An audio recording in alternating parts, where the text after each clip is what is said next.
valuing one species over another, like, and it's kind of this inherent assumption that one species, and for us, typically as humanity, humans are the pinnacle of existence. We have priority. A human life is more valuable than the life of a cow, and even within, and it's not just humans versus non-human animals. We practice speciesism within non-human animals. We love our dogs, but we eat our cows and our pigs and our chickens. Other countries might love their cows, but they, will eat X, Y, or Z animal. And it's interesting because in the West here, we will get horrified by things like the Yulin Dog Festival, where these dogs are abused and beaten and burned alive and eaten. And of course that's horrific, but we're doing the exact same thing on a massive scale, a much larger scale than the festival. But it's like there's this outrage of how could this happen, and I think it's when we step back from our own cultures and look at it, like what's more inherently valuable about the life of this dog than the life of this pig? Yes, like, well, dogs are our pets. They have names, they have families, and I think people don't realize that every pig, every cow, every chicken, every sheep has a name and a family. It might not be a human family, and it might not be a name that we know, but I mean, they always come out with these studies like, scientists have discovered that, mother pigs sing to their babies while they're nursing, and, cows respond to particular vocalizations of names or whatever. And it's always interesting to me that we are surprised by this, that any being other than ourselves has an identity, has a family that cares about them. I mean, that's not something that's just programmed into humanity. That's something that's programmed into life, and cows in particular, they bond fiercely with their babies, and then and they will, I mean, one of the most heartbreaking parts of dairy is when their babies are taken repeatedly, and the mothers will cry. They'll literally just yell for days. And one of my friends, who's a former cattle rancher turned vegan, she said her cows, they only stopped crying when they lost their voices and they couldn't even make any noise anymore. I mean, and people will say, well, maybe it's like an instinct, it's just they're just doing their instinct. But I mean, what's really the line between maternal instinct and maternal love? I mean, we have that exact same thing. And non-human animals are also far more intelligent than we give them credit for. And it's interesting because, I think when people try to make these distinctions between species, a lot of times we're doing it on a human scale, or what we can comprehend. Maybe because a fish can't do arithmetic, which sounds ridiculous, we're like, oh, well, then they're not intelligent. But the more the scientists now are coming up with like, oh, fish actually have personalities, fish have this, fish do, and it's like, just because we can't comprehend it in the way that is recognizable to us doesn't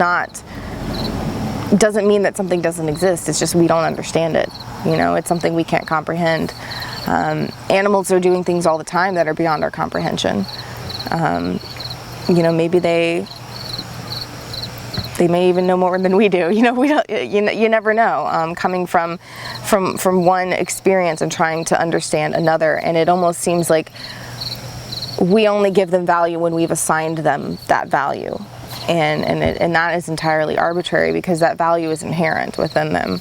So speciesism is kind of this practice of giving a being only as much value and validity as we personally decide they have.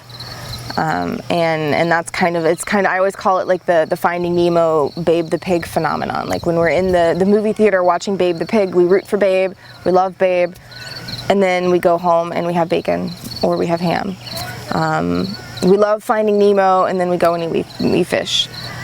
And it's just this disconnect, because like when there's one animal with a face and a name and a story, we connect. When it's trillions that are nameless and in sheds, we say, oh well, they were raised for that, so it's okay. And something that I always say is like, well, how does being raised to be food make that okay? Like, how, if I decide to raise my dog, to eat my dog, how does that justify me killing a dog? You know, if our intention doesn't justify the death of another, and it certainly doesn't make that individual's death any less horrific for them. That's their experience. And I dare say, like, being raised for food is even worse than being, you know, not raised for food and then killed unexpectedly. Because when you're raised for food and that's your purpose, as soon as you're born, you're a product, you're a commodity. There's no, you never shown compassion, never shown any kind of value beyond monetary. You know, it's these animals are treated as inventory and stock, and basically they're not seen as actual beings. And so I've always been astounded by the argument of like, well, that's what they're there for. They were raised to be eaten. That's probably one of the most horrific experiences of a life you could have, because that's what you're seen as. And if we put ourselves in their place, it just doesn't make any sense to even say that. I mean, I've told, you know, and when people get on the free range, cage free too, it's interesting, because it's like, well, how nicely do I have to treat you to make it okay for me to kill you? You know, and I mean, that sounds absurd, but it's like this concept that, like, if we're nice enough, it's okay to kill. And it's a very strange disconnect that we have. But so I think speciesism goes so deep, and it I think that it ties into all forms of discrimination, you know, because before we're taught to treat one another differently and judge each other by our appearance. We're taught that, you know, eat the pig, eat the cow, eat the chicken, their lives don't matter. But we love our dog, we love our cats.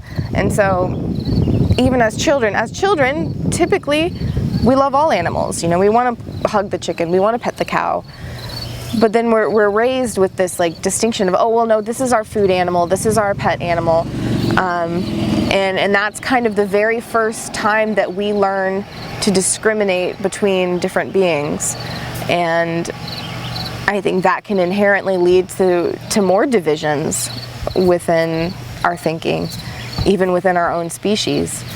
So, you know, I think it's such a root of otherness, of being taught otherness.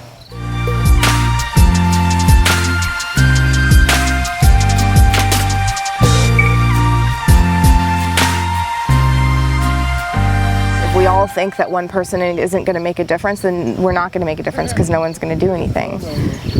But this is a revolution of the individual.